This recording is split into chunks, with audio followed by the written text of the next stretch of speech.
Mesdames, mesdemoiselles et messieurs, bonjour. Vous êtes bien à l'émission Fafa. Je me présente encore, mais vous savez, plus besoin de présentation. C'est le Daéré.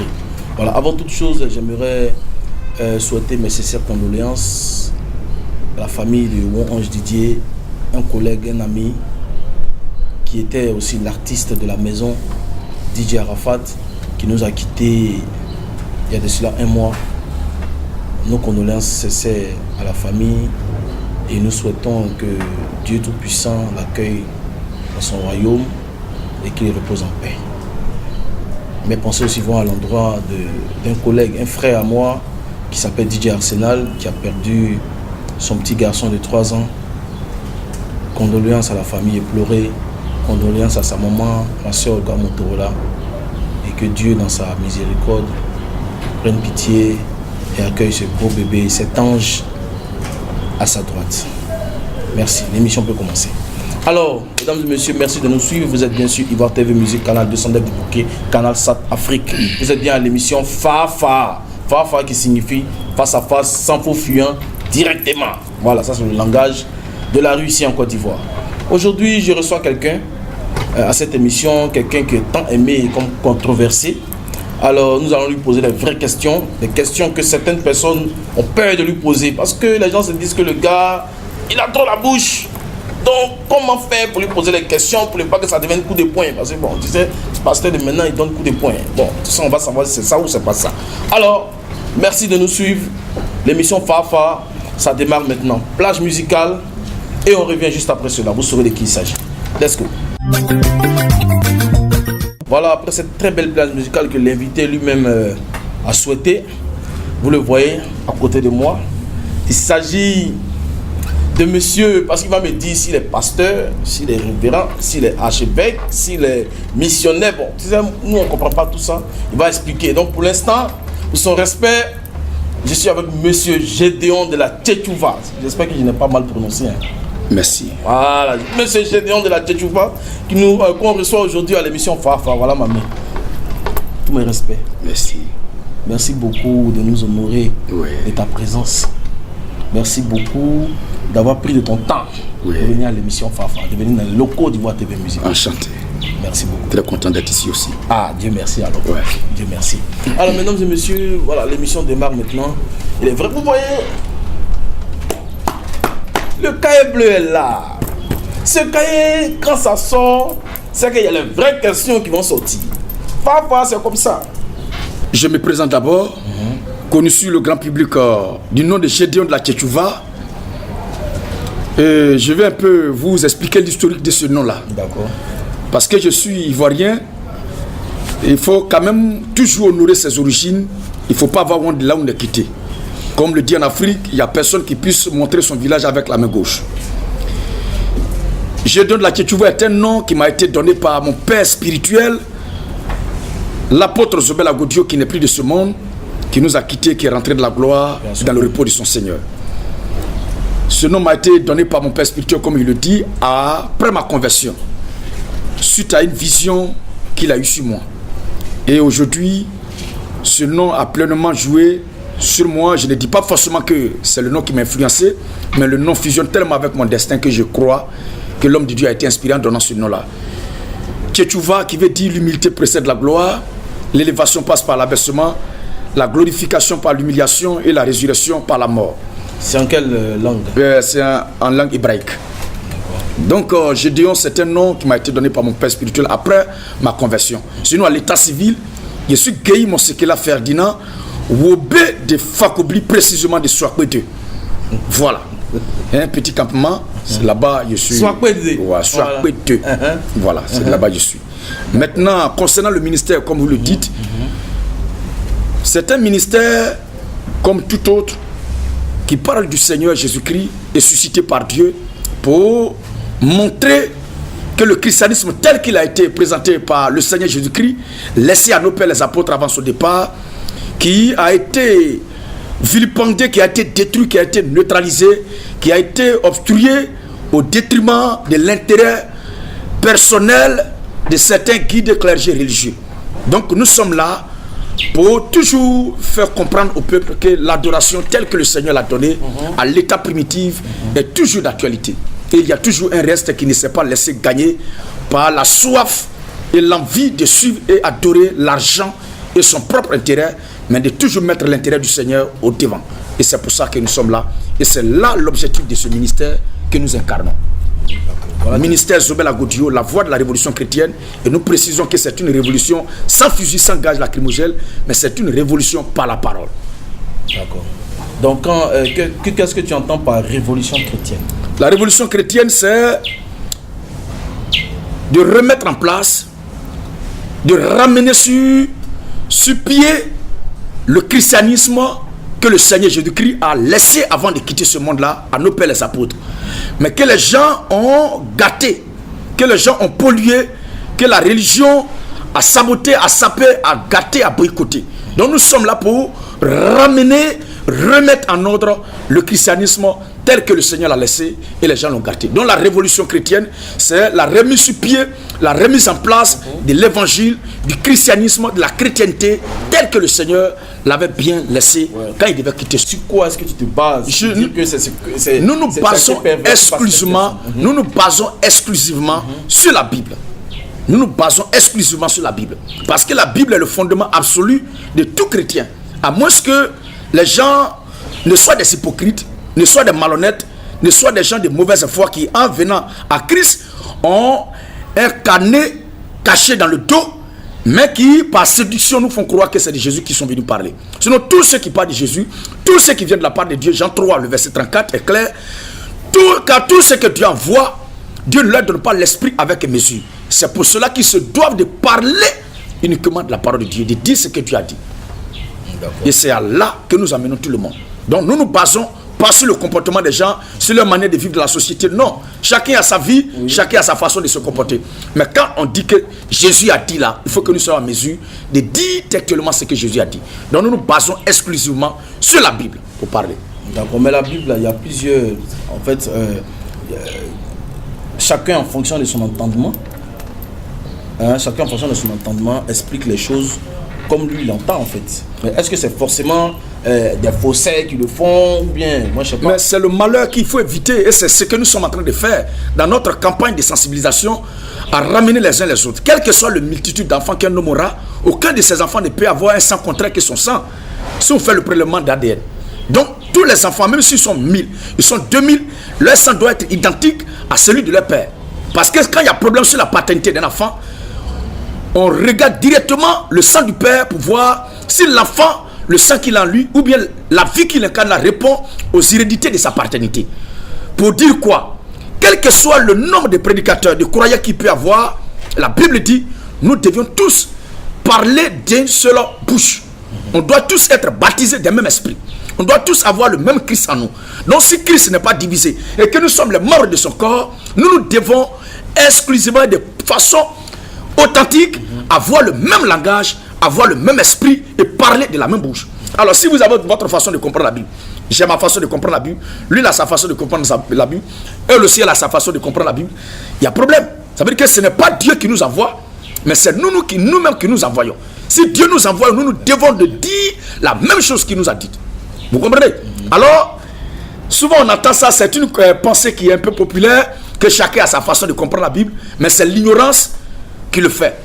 Ou c'est la démence de ne pas accepter la vérité en face qui pousse les gens à parler comme ça. Et d'autres mots vont dire, mais chacun comprend la Bible de la même façon, de la façon que... Non, nous ne devons pas comprendre la Bible à notre façon. Mais tous les chrétiens, tous les prédicateurs de Dieu, que Dieu envoie, doivent comprendre la parole de Dieu de la même façon. Parce que c'est par l'esprit d'un même et unique Dieu qui doit parler. Ils se doivent d'avoir la même bouche. 1 Corinthiens chapitre 1, le verset 9 jusqu'au verset 13 est clair à ce sujet. Nous devons tous avoir le même langage. Parce que Christ n'est pas divisé. Et si nous sommes les membres de son corps, il est vrai que tous les membres ne jouent pas le même rôle. Mais aucun membre ne doit porter en lui une vie contraire que celle qui est celui dont il est membre. Donc si nous sommes membres d'un même corps, nous devions avoir en nous la même vie de Christ. Donc nous sommes les membres du corps de Christ. Donc c'est la vie de Christ logiquement qui devait nous manifester, nous impacter. Le problème c'est que ce n'est pas Dieu qui envoie les gens, mais eux-mêmes, ils veulent que Dieu les envoie. C'est le mal qui est là. On va revenir là-dessus tout à l'heure. Alors, Gédéon est pasteur, Gédéon est missionnaire, Gédéon est évangéliste. Qu'est-ce que Gédéon est concrètement? Je suis le frère Gédéon de la Tchétchouva. Les titres, les attributs, les grotesques ou chicantesques, tout cela, moi, ça ne m'importe pas. Au dernier jugement, ou bien quand je serai devant le tribunal de Christ, ce n'est pas le titre ou l'attribut, qu'est-ce que je porte sur moi qui va me permettre de passer, mais qu'est-ce que j'ai cru, qu'est-ce que j'ai prêché, qu'est-ce que j'ai confessé du Seigneur de mon vivant. C'est sur ça que l'écriture doit se baser pour que je sois condamné ou je sois justifié devant le Seigneur. Car est-il écrit, Dieu a tant aimé le monde qu'il a donné son Fils unique, afin que quiconque croit en lui, il n'a pas dit quiconque a un attribut. Alors, voici qui est clair. Il faut croire en ce que Jésus a prêché. Pour moi, peu importe les titres, tout cela, c'est pas important. Mais qui est-ce que je prêche réellement dans ce que je dis? Est-ce que c'est le Christ que je prêche? Si ce n'est pas le Christ, alors il doit revoir ma copie. Et c'est à ça que j'appelle tous ceux qui se disent envoyés ou prédicateurs de la part de Dieu. Ok. Est-ce que Gédéon a fait des études pastorales avant de venir s'inviter pour parler? Est-ce que Gédéon a fait des études pastorales comme les autres? Je ne peux pas parler par audace et dire que je n'ai pas été instruit. C'est pas vrai. J'ai eu un père dans la foi, j'ai eu un maître qui m'a instruit, mais l'école que j'ai faite n'est pas la même école que font les autres. C'est-à-dire? Et ils vont dans les petits séminaires, moyens séminaires, grands séminaires, écoles pastorales. Ils consortent, composer, avoir des diplômes. Et quand ils sont admis, c'est là qu'ils viennent maintenant pour commencer à prêcher. Le comble que nous constatons, que nous déplorons d'ailleurs, c'est que dans leur démarche, après avoir fait les études, ce qu'ils prêchent n'a rien à voir avec l'évangile de Christ. Ils prêchent autre chose qu'on leur a appris à l'école pastorale au lieu d'enseigner ce que le Christ a prêché. Moi, j'ai eu un père spirituel, il s'appelle l'apôtre Zobel Agodio, qui a été l'instigateur de ce combat que je suis en train de mener. Loin de moi l'idée de m'attribuer la paternité de ce combat. Il y a eu un père dans la foi. Il faut le reconnaître, quel que soit ce que tu es. Il ne faut jamais oublier de qui est-ce que tu détiens ce que tu fais. C'est dommage qu'aujourd'hui, il y a certains qui, après avoir sucé les connaissances ça et là, auprès de certains maîtres qu'ils ont eus, ils disent que c'est Dieu qui leur a parlé dans leur sommeil. C'est de la malhonnêteté spirituelle et ce sont des gens qui sont frappés de malédiction. Ils ne vont pas prospérer, ils ne réussiront jamais. Parce qu'ils ne rendent pas témoignage de la vérité de ce qu'eux ont vécu. Ils ont tronqué leur propre histoire. Alors l'avenir leur sera aussi tronqué parce qu'ils ont menti. J'ai eu un père dans la foi qui m'a instruit. Il s'appelle Zobel Agodio. Même s'il n'est plus de ce monde, mais ce qu'il a fait de moi fait toujours parler de ce que la vérité est. Et j'en suis fier. D'accord. Alors, Gédéon fait partie de quel... Gédéon fait partie parce qu'il y a les évangélistes, il y a Baptiste Méridional, il y a Pentecôte, il y a l'église Pentecôte. Bon, tout ça, c'est les évangélistes, les églises évangéliques et tout. Toi, tu fais partie de quel... En toute honnêteté, il n'y a pas une église qui est évangélique et il n'y a pas une église qui n'est pas évangélique. Quand le Seigneur devait quitter la terre, il a donné l'ordre de mission dans Matthieu chapitre 28, verset 19 à 20, et Marc chapitre 16, du verset 15 jusqu'au verset 16. Le Seigneur a dit, allez, prêchez la bonne nouvelle à toute la création, faites de toutes les nations des disciples. Donc l'objectif premier même, c'est de témoigner de la résurrection du Seigneur Jésus-Christ. Donc tout chrétien est d'abord au préalable même évangélique. Donc quand on constate plus tard qu'il y a d'autres qui disent qu'ils ne sont pas évangéliques, qui sont comme ça, pour nous, ce sont les gens qui sont frappés du sceau de l'apostasie.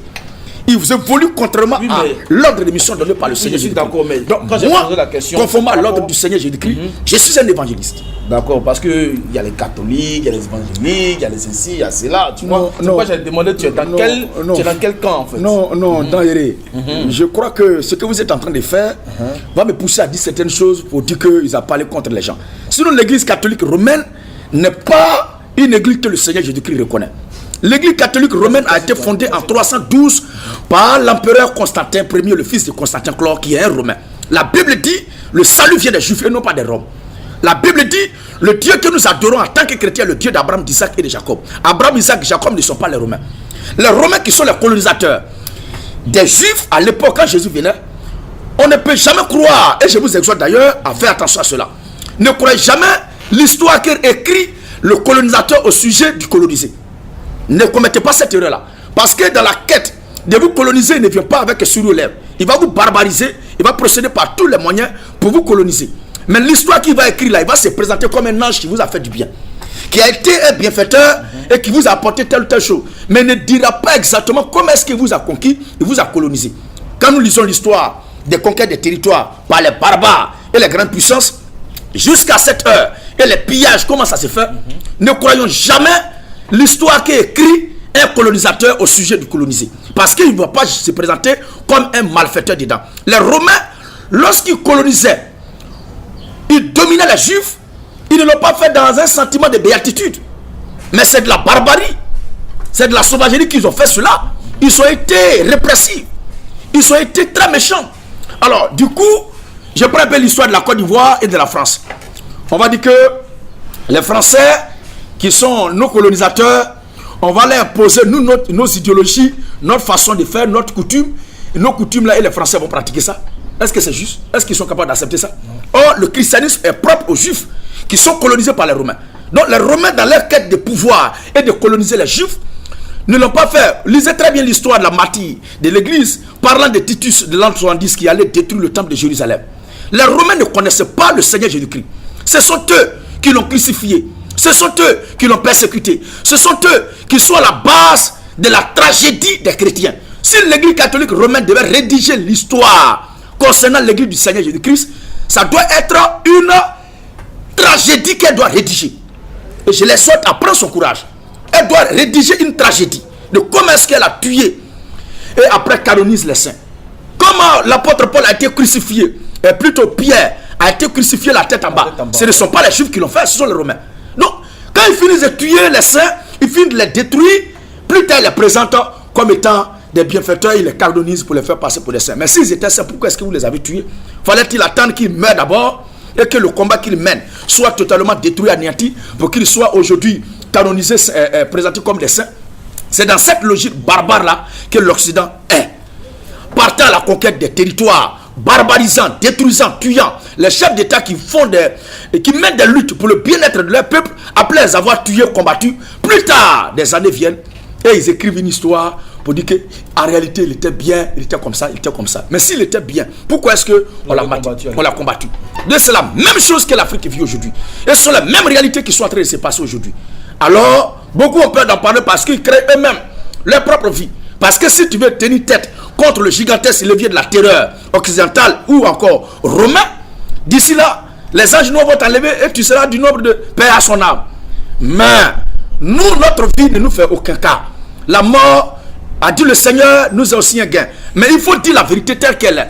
À ma présence, je n'accepterai jamais que l'église catholique romaine soit passée ou présentée comme étant l'église du Seigneur Jésus-Christ. C'est l'église des Romains qui sont mis sous pied pour coloniser l'Afrique. Mais en envoyant la Bible en Afrique ici, la Bible a été accompagnée de leurs coutumes, de leur civilisation, leur stratégie de nous endormir pour dépouiller nos peuples. Mais la doctrine même qui est dans la Bible là, ils ne l'ont pas apportée. Il a plu à Dieu de montrer cette vérité là aujourd'hui, aux Noirs que nous sommes. Et nous devons prendre notre destin en main. Ne pas toujours regarder l'autre côté de qui viendra l'interprétation de la Bible, la compréhension de la Bible. Mais nous devions lire et comprendre ce qui est de la Bible et enseigner cela à nos frères et à nos soeurs. Et c'est ce combat que nous sommes en train de mener pour ne pas toujours attendre de l'Occident ni de Rome quelque chose comme révélation de la part de Dieu. Les Noirs ont été créés par Dieu et sur place, Dieu est capable de révéler la vérité aux Noirs pour les transmettre aussi aux Noirs. On n'a pas besoin qu'on nous importe une révélation, une paternité, une croyance. Non. La Bible là, elle est venue de Dieu, nous la croyons, et c'est ce qui est dedans qui doit être enseigné. Ceux qui nous ont apporté la Bible, s'ils n'ont pas enseigné ce qui est dans la Bible, nous devons capter ce qu'ils nous disent. Je ne reconnais pas l'église catholique romaine comme étant l'église du Seigneur Jésus-Christ. D'accord. Donc ça veut dire que, bon, petite parenthèse, hein, ça veut dire que toutes ces représentations de Jésus qu'on voit un peu partout, bon, nous on sait que Jésus n'a pas été dessiné. Il n'y a pas un portrait de Jésus de son époque où on voit même son visage. C'est juste des gens qui ont imaginé et qui ont dessiné. Ça veut dire que toi, tu ne te reconnais pas dans cette histoire. Il y a certains même qui disent que Jésus même, est-ce qu'il était blanc à son époque, tout ça. Qu'est-ce que toi tu penses de ça, par exemple? Je ne pense rien de ça. Mais je dis juste ce que la Bible a dit. Le portrait du Seigneur Jésus-Christ, même s'il n'est pas vu, mais tel que la Bible a fait, dans le livre d'Ésaïe 53 là, n'a rien à voir. Dans le livre d'Ésaïe aussi 52, n'a rien à voir avec tout ce qui est raconté ça là aujourd'hui. Le portrait du Seigneur, tel qu'il a été annoncé, tel qu'il a été présenté, et à l'époque même qui était là pour prendre photo de quelqu'un. Tout cela pose problème. Nous, la Bible dit, il n'avait pas un aspect phosphorescent qui puisse attirer notre regard. Ce n'est pas Jésus. La Bible ne nous a pas présenté un tel type. Et quelqu'un, la Bible dit, homme de souffrance habitué à la douleur. Vous avez une fois vu le visage de quelqu'un être rayonnant dans la misère, dans la souffrance, dans les douleurs? Mais quand même aussi, on n'est pas au temps du Seigneur Jésus-Christ et qu'on ne peut pas réfléchir mieux pour comprendre que les Romains sont dans leur logique de séduction.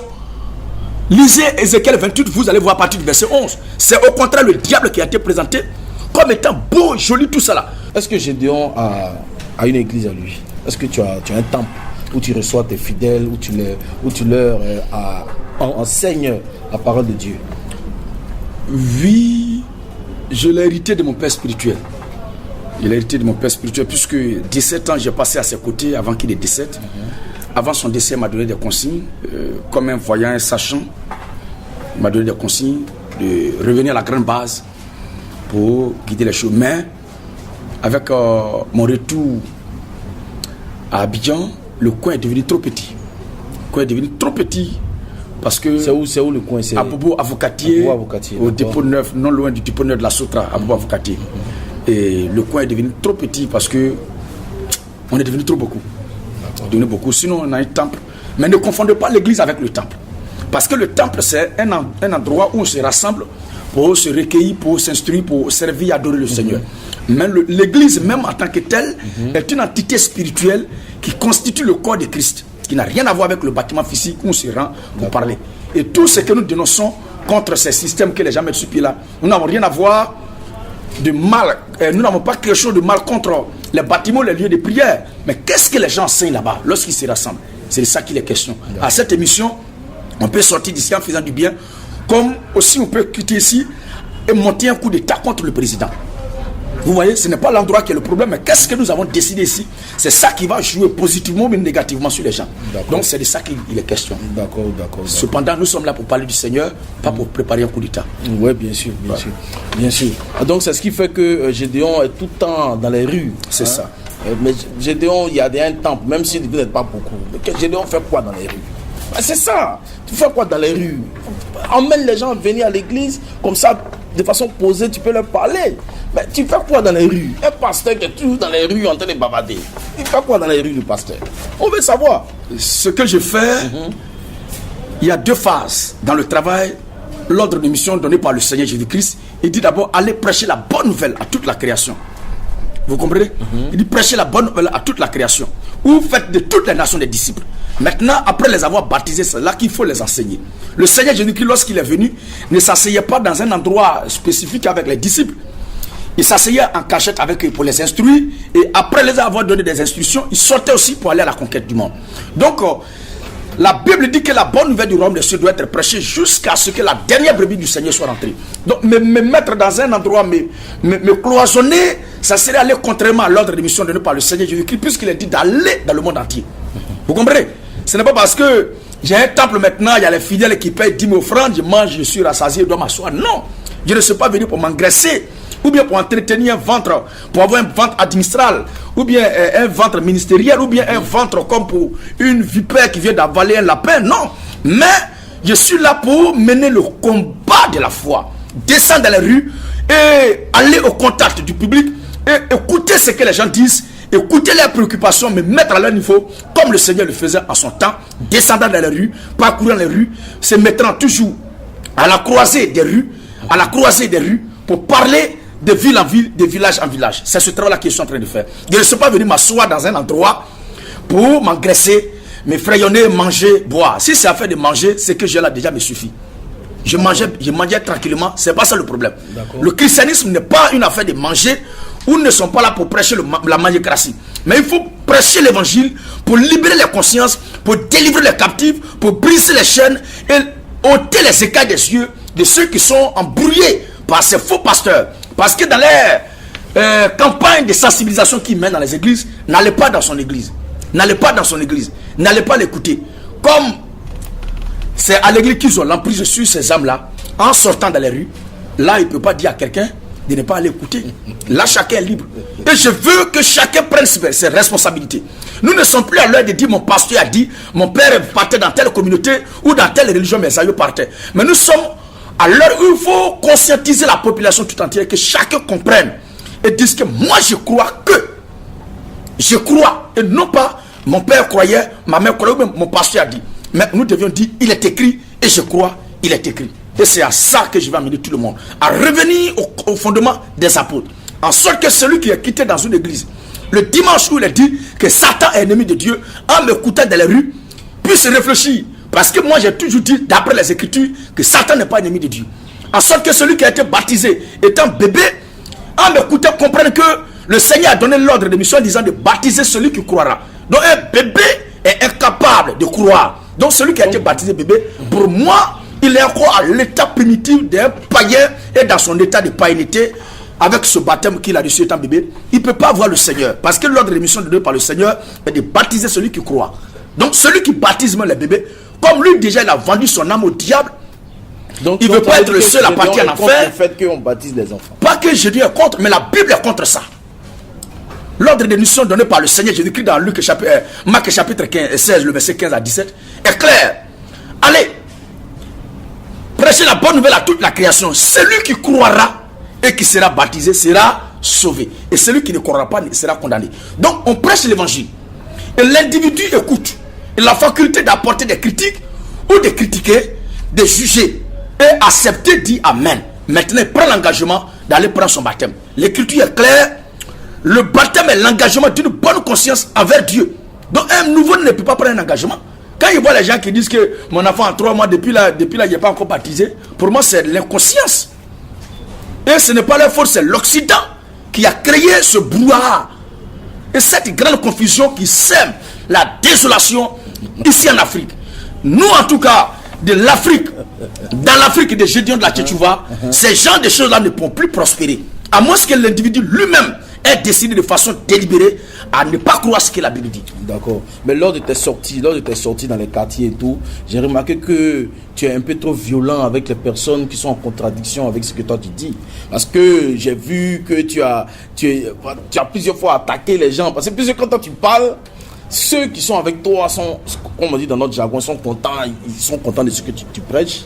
Et quand quelqu'un est dans la foule et qui dit, il y a un par exemple qui avait cité certains versets qui étaient en contradiction avec ce que tu disais, lui, il avait sa façon à lui de comprendre cela. Et il expliquait, et Gédéon a dit, mais toi, tu es dans, je sais pas quoi, ça frôlait l'injure en fait. Et tout le monde a commencé à... Vous pouvez répéter un peu textuellement ce qu'il a dit, si vous avez le souvenir.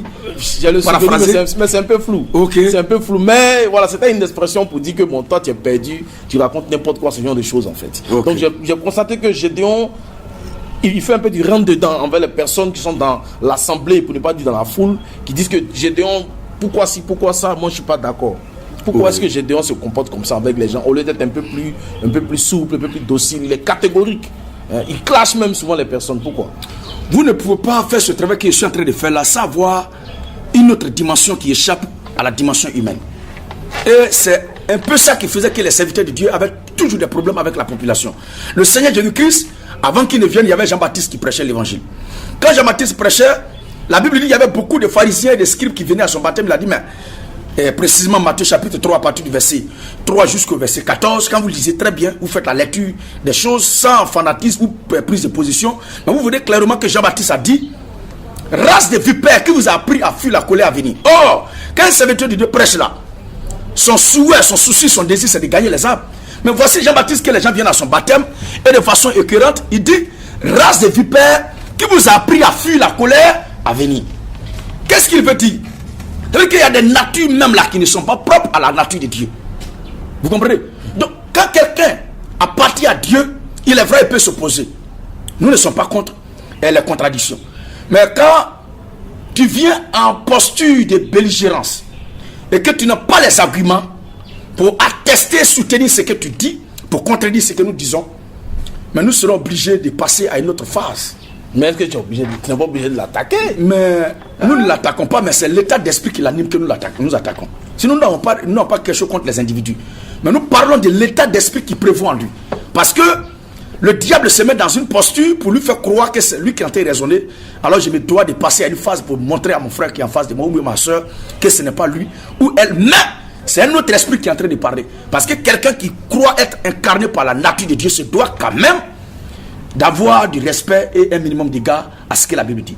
Mais quand l'individu dit qu'il n'est pas d'accord avec moi alors qu'il n'a pas de preuves bibliques pour contredire ce que je dis, Non, mais ça, à ce moment-là, ce n'est plus une affaire de Dieu qui l'intéresse. Tout le monde n'a pas la même connaissance. Mais c'est contre ma personne qu'il vient. Oui, mais tout le monde n'a pas la même connaissance de la Bible que Gédéon a. Donc le gars, quelqu'un qui est profane, ou bien quelqu'un tout petit, battait à l'église, tout ça, il y a des choses qu'il a apprises en fait. Mais toi, tu es un homme de Dieu qui est utilisé. Mais lui, il n'est pas homme de Dieu, mais il connaît certaines choses qu'il comprend à sa manière. Donc quand il vient, il dit, ah, je ne suis pas d'accord parce que voilà tel passage que j'ai lu, mais qui dit ça, mais tu dis la même chose, mais tu expliques ça autrement, moi je ne suis pas d'accord. Mais tu ne peux pas lui faire du rentre dedans. Ah, tu peux le prendre un peu, je ne sais pas. Je suis africain, je suis africain, il y a certaines réalités qui sont propres à mes origines. Il ne sait pas caresser ou cacher la vérité. Il a dit telle qu'elle est. Quand tu fais tes sorties, on parle toujours de tes sorties. Quand tu fais tes sorties, c'est souvent en semaine. C'est souvent en semaine. Ça arrive que tu fasses ça les mercredis, souvent les jeudis, les vendredis. Je donne un exemple quoi. Oui. Voilà. Mais quelqu'un qui a un boulot dans sa vie, quelqu'un qui travaille, qui n'a pas le temps, ne peut pas venir s'arrêter toute la journée pour écouter Gédéon. Oui. Donc Gédéon sait que la plupart des gens qui sont en train de l'écouter, c'est les gens qui ne travaillent pas, qui n'ont pas de situation. Qu'est-ce que Gédéon leur dit pour leur dire bon? Au lieu de rester là, arrêter, aller chercher un peu du travail ou bien aller entreprendre, mais chercher un peu d'argent pour faire ça. Au lieu de venir parler tous les jours, oui, c'est bon de parler de Dieu, mais qu'est-ce que Gédéon apporte à ces personnes pour que leur vie dans la société change? Comme vous ne pouvez pas vous déplacer pour venir, ou bien comme je ne peux pas déplacer tous ces responsables-là pour venir avec eux, et vous serez surpris. Parce que les gens pensent que quand ils prêchent, ce sont des vanipieux, des vagabonds, les diocèses de Nama, les Namro, ou qu'ils disent encore les microbes, les voyous de la rue qui n'ont rien, qui viennent. C'est pas vrai. C'est pas vrai. Ce n'est pas du tout juste. Une fois, j'ai voulu parler de ça, mais j'ai vu que c'est inutile. Parce que ça ne sert à rien de faire prévaloir le problème charnel, puisque ça ne participe pas à la gloire du Seigneur. Mais il faut toujours faire prévaloir le côté spirituel. Sinon, mon chargé de communication, par exemple, le directeur de société, il est très jeune, il est assis là. Je crois qu'il nous suit actuellement. Il est directeur de société. Il a son travail pour il a son entreprise. Pas qu'il marche derrière Gédéon. On a un emploi du temps. On a un emploi du temps. Et l'emploi du temps qu'on a mis sur pied arrange tout le monde. Vous comprenez? C'est pourquoi, dans la semaine, on a 3 heures de travail. 3 heures de travail. On commence à 15h, ou bien à 16h30, et on finit à 17h30. Ou bien on commence à 15h, on finit à 18h. Donc, nous sommes très bien organisés, très bien structurés. Ne croyez pas que ce sont des vagabonds ou des gens... Oui, mais même parmi mes lecteurs, il y a des professeurs.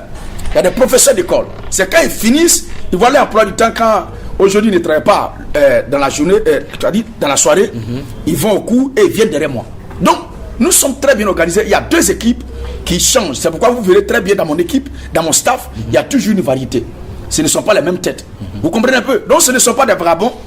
Et même quand vous venez à mes meetings, campagnes d'évangélisation, il y a assez de véhicules qui garent. Ces gens-là ne sont pas des braqueurs, ce sont des responsables de société. Il y a des commissaires de police, il y a des lieutenants de la gendarmerie, il y a les commandants de la gendarmerie, il y a des responsables, mais il y a même des députés, même qui sont les frères dans la foi qui prient avec nous. Il y a des directeurs des impôts qui sont des frères qui prient à nous, comme au temps du Seigneur Jésus-Christ. Il y avait les martyrs qui étaient responsables des impôts.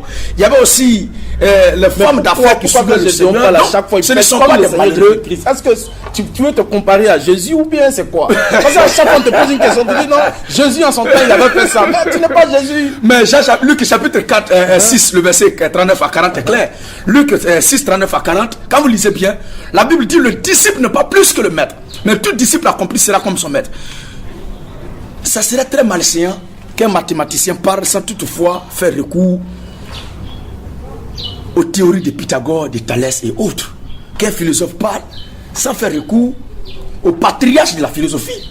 Moi, en tant que chrétien, l'idéologie pour laquelle je milite et je travaille et je combat, c'est le christianisme.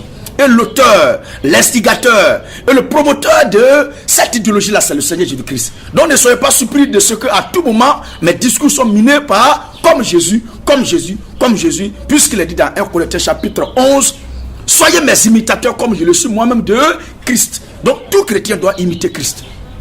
Pas dans son comportement, mais dans son idéologie.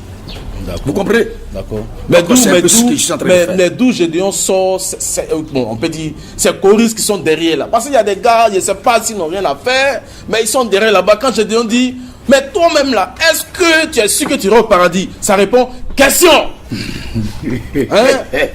Si Gédéon parle, il dit, tout le monde dit, c'est ça. Mais est-ce que ces gars-là, ils se mettent Gédéon pour séduire les pauvres personnes? Il a créé tout un petit cinéma, un truc théâtral. C'est ce que tes détracteurs disent, c'est pas moi qui le dis. Mais Inoka, moi ce qu'il leur demande, c'est de me montrer que ça. Mais ils sont d'où ces gars-là? Moi, je veux savoir. C'est eux qui m'enjaillent en fait. Ok. C'est eux qui Au m'enjaillent. lieu de s'occuper de combattre l'orchestration, comment on appelle, chrétienne, que nous faisons, nous leur demandons de prouver des preuves, ou du moins des pièces à conviction, voulais-je dire, de prouver des pièces à conviction, que le fait d'avoir des disciples derrière, lui en tant qu'un maître, n'est pas biblique. Parce que le Seigneur Jésus-Christ, lui-même s'est choisi 12 disciples. Eux, ce sont eux qui ont décidé de façon délibérée de me suivre. Mais le Seigneur Jésus-Christ, c'est lui-même qui a fait le choix de ces 12 disciples. Vous comprenez? Donc, quand Jésus partait de ville en ville, vous verrez très bien que c'est mentionné qu'il y avait les disciples avec lui et il y a la foule qui le suivait. Il y avait aussi des femmes qui le suivaient et qui le soutenaient dans son ministère. Donc, ces frères qui sont derrière moi avec ces soeurs qui sont derrière moi, ce n'est pas du nouveau ce qu'ils sont en train de faire. Ou du moins, ce n'est pas du nouveau ce que nous sommes en train de faire. Nous sommes dans les traces de nos pères, les apôtres, aux côtés du Seigneur Jésus-Christ. Comme je suis leur responsable, je suis leur maître, je suis leur guide, que le Seigneur Jésus-Christ a placé devant eux, ils sont juste derrière moi pour m'accompagner dans le combat.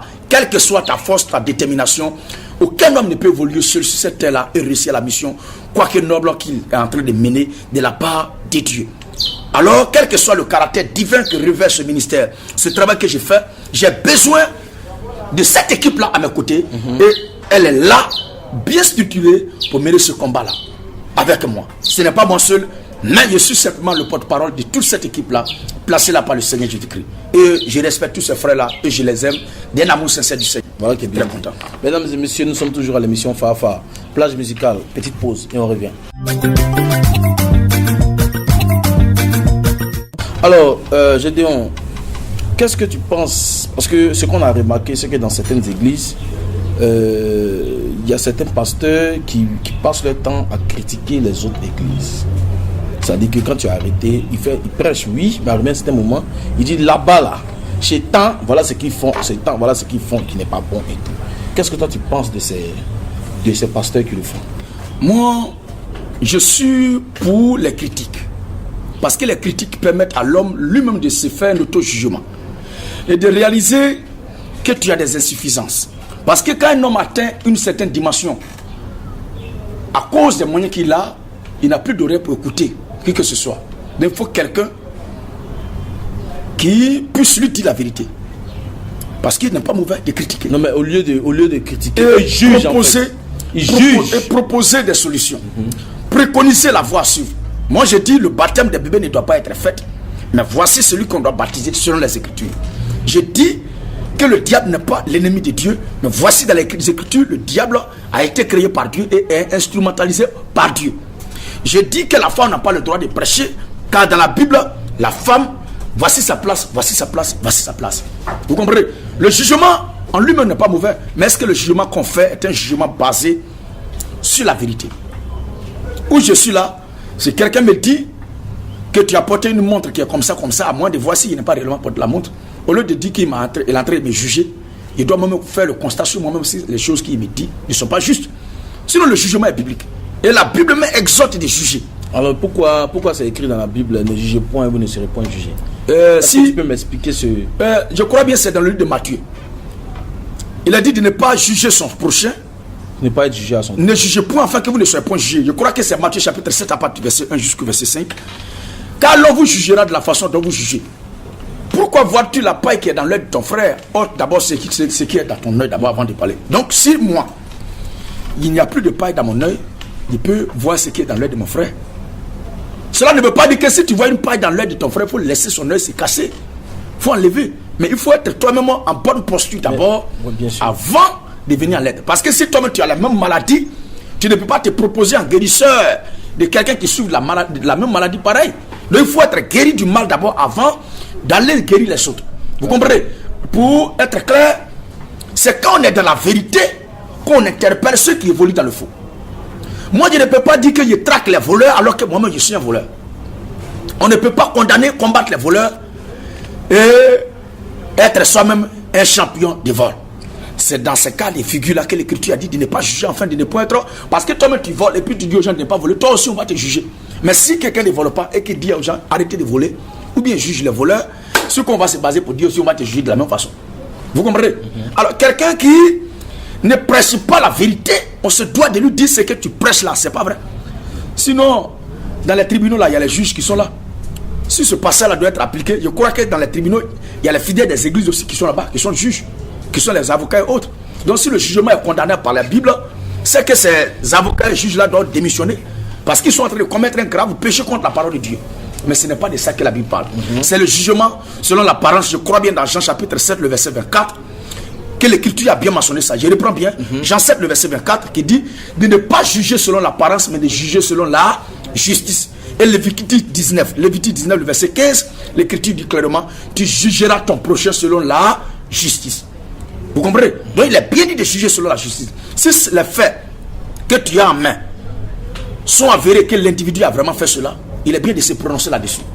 Donc ça veut dire que Gédéon, il se sert dans une position où il est à même de juger les autres, parce que je constate que souvent Gédéon a des propos vraiment très violents envers certaines églises. Par exemple, les chrétiens célestes, par exemple, M. Gédéon les a traités de babouins. Moi j'ai vu, ça a été vraiment un homme de Dieu ne peut pas insulter quelqu'un pour lui dire que c'est un babouin, c'est pas normal. Mais M. Gédéon en tant que pasteur a dit que c'est des babouins qui... Voilà, est-ce que c'est normal que Gédéon dise disent de telles choses? Oui. Oh, je ne les ai pas insultés. Un homme à qui le Seigneur a recommandé de porter chaussures.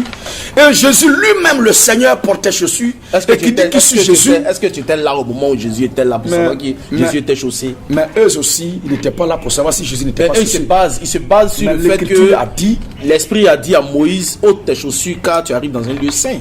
Donc eux, ils se basent dessus. Mais quand on lit très bien ce livre d'Exode là, vous faites bien de rappeler ça.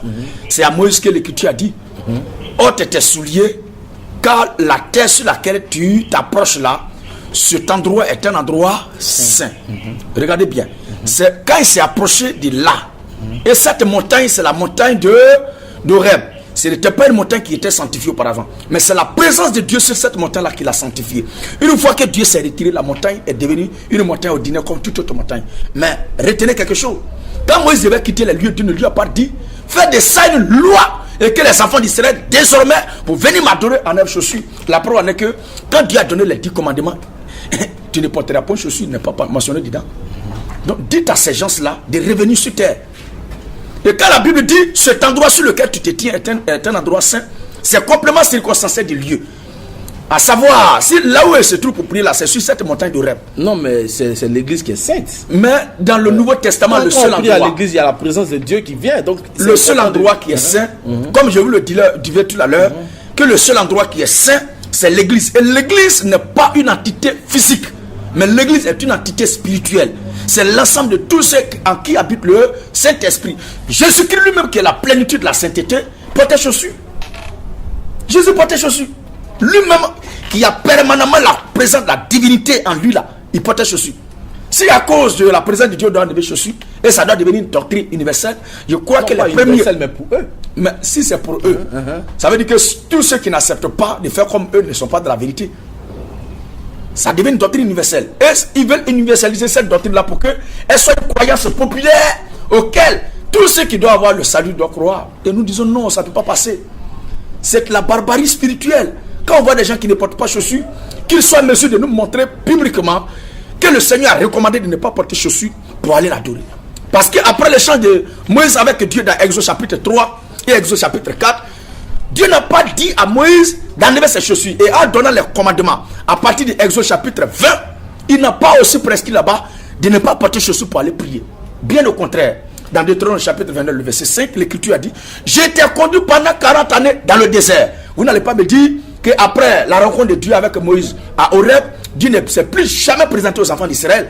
Au contraire, la Bible dit, il y avait la colonne de feu et la colonne de nuée qui les conduisait. Quand vous lisez très bien la saga des Hébreux, de Exode chapitre 19, Exode 14 jusqu'au Exode 32, vous verrez très bien la saga des Hébreux, Comment est-ce qu'il marchait dans le désert et la colonne de nuée et de feu était sur les têtes? La présence de Dieu qui les conduisait permanemment et le Seigneur était de façon assidue à leur côté. Mais il ne l'a pas recommandé d'enlever chaussures puisqu'il est là. Des gens qui ont des totems, des gens qui ne mangent pas telle chose, qui ne mangent pas telle chose, qui ne mangent pas telle chose, alors que l'Écriture dit manger de tout ce qui se vend sur le marché. Et tout est pur pour celui qui est pur. Si eux ils ne mangent pas, Romains 14, 14 est clair qu'une chose est impure que pour celui qui la croit impure. Si toi tu as mangé quelque chose et que tu as fait une allergie à cette nourriture, il y a telle chose que tu as mangé, il faut dire que ça ne t'arrange pas. Mais cela ne doit pas devenir une doctrine au point de dire quand on Côte d'Ivoire ici, tout le monde ne doit pas manger ça. C'est pas vrai. Non, mais est-ce que c'est ce qu'ils ont dit? Ah, là, pour être fidèle, reconnu en tant que tel de leur communauté, il faut avoir ce totem-là, il faut respecter ça. Ils disent qu'ils ne m'aiment pas la viande d'époque, comme si Jésus avait interdit ses disciples de ma époque. Et le raisonnement bizarre qu'ils donnent, c'est que Jésus a chassé les démons en Israël, il les a mis dans un groupe de porcs. Mais est-ce que la question moi je leur pose, jusque-là qu'ils ne répondent pas, est-ce que les porcs dans lesquels Jésus a jeté les démons là sont arrivés en Côte d'Ivoire ici? Parce que la Bible dit qu'ils sont tombés dans la mer, ils sont tous morts. Les prêtres dont vous parlez, ils portent les soutanes de 33 boutons et disent que les 33 boutons sont l'équivalent de l'âge du Seigneur Jésus lorsqu'il est venu sur terre. Il avait 33 ans quand il partait. Je ne sais pas où ils enlèvent cette théorie-là pour les développer. Si eux, ils sont successeurs de Jésus, ils doivent quand même enseigner ce que Jésus a enseigné. La Bible dit de ne pas porter chapeau pour adorer Dieu et porter chapeau pour s'adresser à Dieu. Cela n'est pas juste. Sinon, ce que j'ai dit est la vérité. Il n'y a pas un pasteur ici en Côte d'Ivoire qui puisse rentrer dans la Bible pour prouver le contraire de ce que j'ai dit. Eux-mêmes, ils savent ça. Ils préfèrent rester dans leur coin, manger, s'engraisser, s'effrayonner, se tchatcholiser et avoir plusieurs couleurs sur leur peau. Tu veux parler de qui comme ça? Moi, je ne parle pas de quelqu'un. On ne dit pas non des gens. Je parle de ces pasteurs qui s'engraissent. Ils ne veulent pas aller au soleil pour aller au charbon. Est-ce qu'il y a déjà des gens qui sont venus voir Gédéon pour dire ah, pasteur, voilà ma vie, voilà ce que je vis? Est-ce que Gédéon les a déjà suivis, les a déjà guidés pour que ces personnes-là aujourd'hui peuvent dire que oui, grâce à Dieu, passé par Gédéon, aujourd'hui, ma vie a changé. Aujourd'hui, je suis à l'aise et dans ma tête, et dans mon esprit, et aussi dans ma vie sociale. Parler de moi-même, ça serait, je vous le dis honnêtement, il n'y a pas quelqu'un qui est en train de faire quelque chose en bien ou en mal, on va lui demander ce que tu fais là. Est-ce que c'est bon, mais c'est pas bon? Et puis lui-même va avoir le courage de dire, c'est pas bon. Il faut une autre bouche pour rendre témoignage de ce que quelqu'un fait. À ce sujet-là, je laisse le soin à ceux qui ont écouté l'évangile de ma bouche, eux-mêmes de témoigner. Sinon, si quelqu'un témoigne que lui-même a apporté le changement dans la vie d'un individu, c'est un menteur. C'est un usurpateur. Le seul qui a le pouvoir de porter. C'est Dieu qui passe par eux. Voilà. Le seul qui a le pouvoir d'apporter le changement, une consolation ou la consolation, l'espoir dans la vie d'une personne, c'est le Seigneur Jésus-Christ. À part lui, personne n'a le pouvoir. Moi-même, je suis un cas dont le Seigneur s'occupe. Il y a quel pouvoir pour m'occuper du cas de quelqu'un? Alors c'est lui, et c'est lui seul qui le fait. Et s'il y a les cas où il est passé par moi pour le faire, ce n'est pas moi de le témoigner. Gédéon se plaint. Gédéon, il fustige le comportement de certains pasteurs qui aujourd'hui roulent dans des grosses voitures. Aujourd'hui, bon, lui-même il dit, il s'est tchacho, voilà, voilà. Mais Gédéon au début, bon, moi je n'ai pas vu dans tes débuts, hein. Voilà, j'ai vu un frère tout à l'heure qui m'a dit qu'il te suit depuis 2012. Voilà, bon, lui il peut peut-être témoigner, mais il paraît que Gédéon avant, bon, c'était les Warren, c'était les Backup, c'était un peu chaud. Mais aujourd'hui, Gédéon a des gars avec lui, Gédéon a des groupes dans les 4x4, tout ça. Est-ce que Gédéon n'est pas de la même trame que ces personnes dont il se plaint? Ouais, c'est ça. Pourquoi ne pas utiliser, peut-être si Dieu permet que Gédéon ait certains moyens, utiliser ces moyens-là pour peut-être aider les veuves et les orphelins, aller faire des dons quelque part, aider un peu. C'est vrai qu'il faut édifier les gens avec la parole de Dieu, mais si quelqu'un aussi a faim, peut-être que tout ce que tu dis, il peut ne pas comprendre tout ce que tu dis. Il y a aussi ça qui est là. Alors Gédéon aujourd'hui il roule en 4x4 et tout ça. Gédéon, aujourd'hui il y a des gens qui ont crié en toi, mais qui sont découragés parce que tu fais un peu comme ceux dont tu te plains. Qu'est-ce que toi tu dis de ça? Pour être franc et honnête, je voulais dire ceci. Aucun homme n'a le pouvoir de combattre la faim, la misère, la galère sur la terre. Si quelqu'un vous dit que lui combat la faim, la galère, la pauvreté, c'est un menteur. Il faut le dire. Au temps de Jésus, il y avait les pauvres, il les a trouvés et il les a laissés, il est parti. Vous comprenez? Allez voir les veuves et les orphelins. Jésus, en son temps, ils étaient là, mais il n'a pas satisfait tout le monde.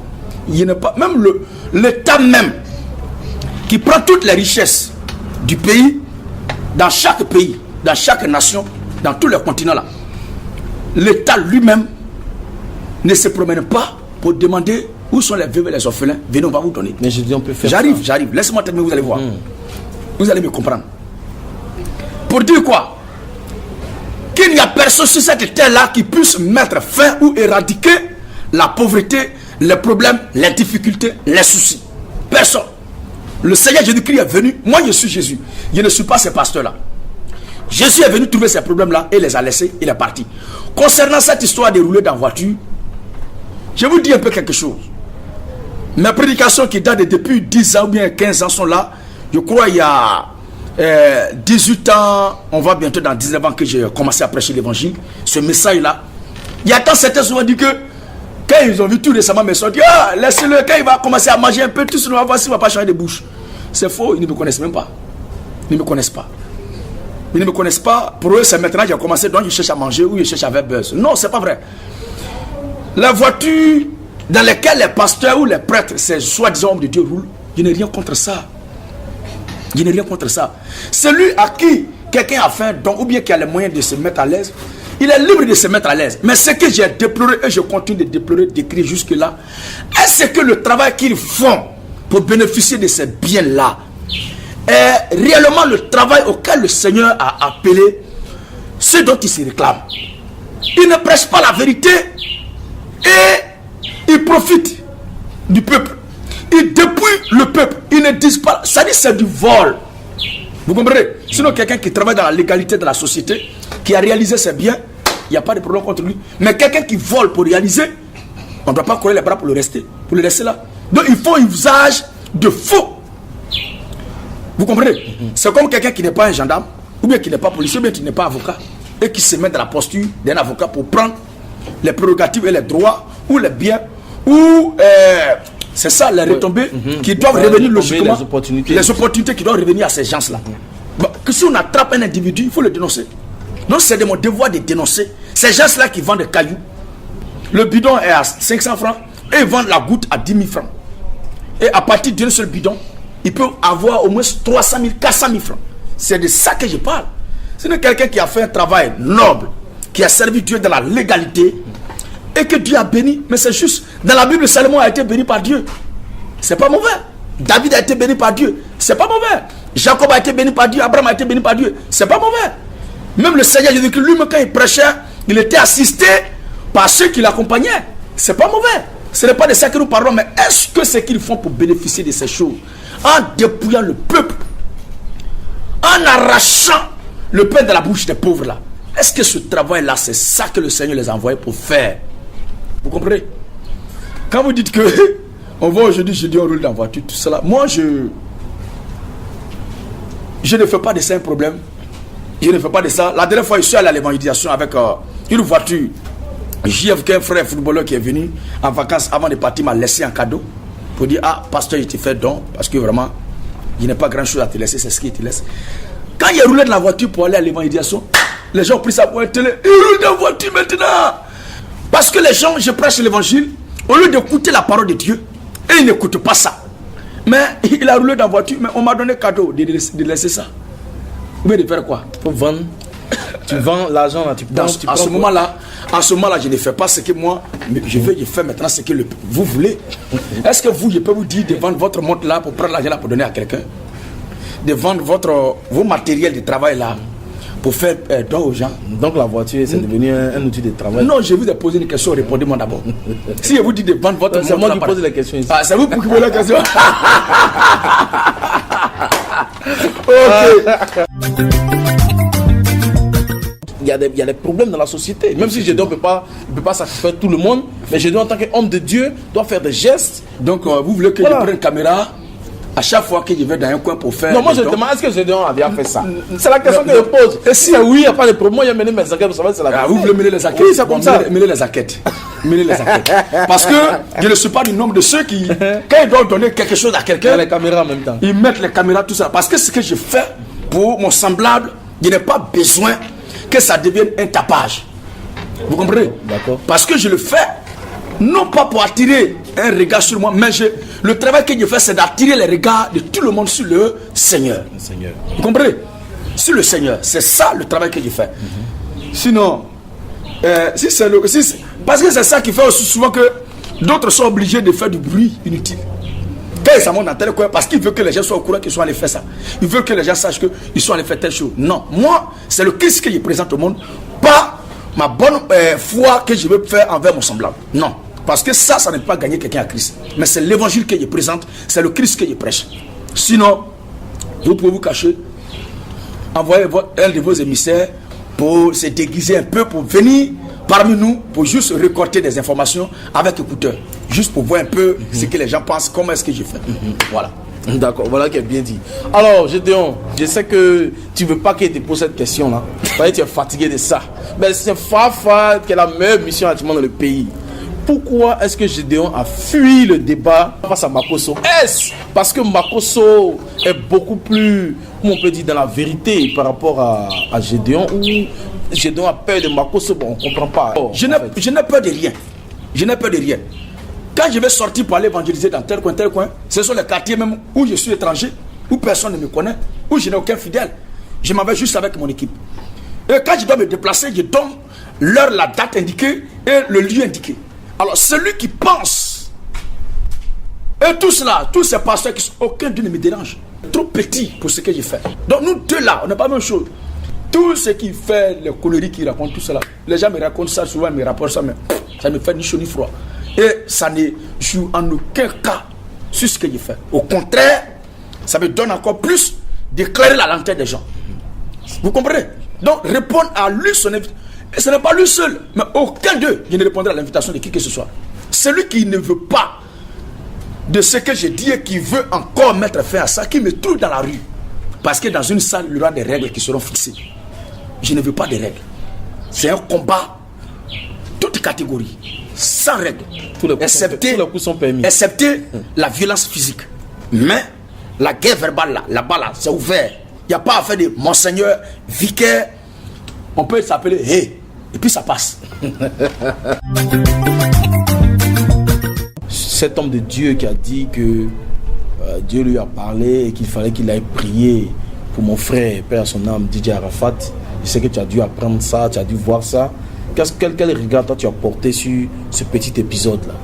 C'est simplement un imposteur. Et je crois s'il doit avoir un buzz d'imposture de ce mois-là, c'est ce cas. Ce n'est pas seulement de la morgue qu'on ressuscite quelqu'un, même dans le tombeau, on peut là-bas pour ressusciter. Jésus est allé dans le tombeau pour ressusciter Lazare. Ou bien, et il y a un jeune homme qui était mort dans l'Ancien Testament, et comme Dieu avait prévu de le ressusciter, on partait l'enterrer, et arrivé sur la route, il y avait bruit de guerre derrière. Et quand ils l'ont jeté comme ça dans la tombe, il est tombé sur l'assoissement du prophète Élisée. Qu'est-ce qui s'est passé? Il est revenu à la vie. Donc la parole de Dieu même a son impact, même jusqu'à dans la tombe. Jusqu'à dans le tombeau. Jésus est venu, il devait ressusciter d'entre les morts. Mais ce n'est pas à la croix que Jésus a été ressuscité. D'accord, voilà qui est bien expliqué. Alors, moi je voyais lors d'un direct de Gédéon, je crois que c'était à Yopougon, mais à Koumassi. Voilà, il y a un monsieur, je crois qu'il travaille avec toi, qui est venu, qui a dit: ah, il y a quelqu'un dans l'assemblée qui a fait parler son cœur, qui a donné un billet de 1000 francs pour nous soutenir. Donc ceux qui sont dans l'assemblée ici, qui ont envie de faire un geste, c'est pas mauvais. Mais Gédéon, ça l'église, on fait les quêtes. Pourquoi demander aux gens de donner l'argent pendant que tu es venu prêcher la parole de Dieu dans les rues? Est-ce que dans les rues, là, c'est normal que tu demandes aux gens de faire parler leur cœur, de faire des gestes? Est-ce que c'est normal? Merci beaucoup, frère. Je dis jusque là, je suis dans une démarche qui est biblique. Et tout ce que je pose comme acte sont des actes et des actions purement bibliques. Le Seigneur Jésus-Christ, lorsqu'il prêchait, c'était dans les rues. Et les gens faisaient la même chose dans les rues. Et lui-même, Jésus, vérifiait qui avait mis beaucoup. Moi, je ne fais pas ça. Vous comprenez? Jésus vérifiait qui a mis beaucoup et qui n'a pas mis beaucoup. Quel passage de la Bible qui dit que Jésus vérifiait qui a mis beaucoup? Bon, quand, par exemple, après avoir fait les offrandes, la chose est juste à côté, il faut que quelqu'un pour vous dire voici la chose là. Puisque la Bible est une forêt sacrée que seuls les initiés peuvent perforer facilement. Quand il prend l'argent d'une dame pour dire cette dame là, elle a donné plus qu'aucun de ceux qui ont donné. C'est un constat de fait de ceux qui ont donné. Et cette dame là a donné plus qu'aucun de ceux qui a donné. S'il n'a pas vérifié, comment il pouvait savoir qu'elle a donné plus que les autres? C'est parce qu'il a bien observé, il a bien vérifié, il a regardé qui a donné ça, qui a donné ça, qui a donné ça. Il a pris sa part là pour dire, elle a donné de son mieux, le nécessaire qu'elle possédait. Mais les autres ont donné de leur superflu.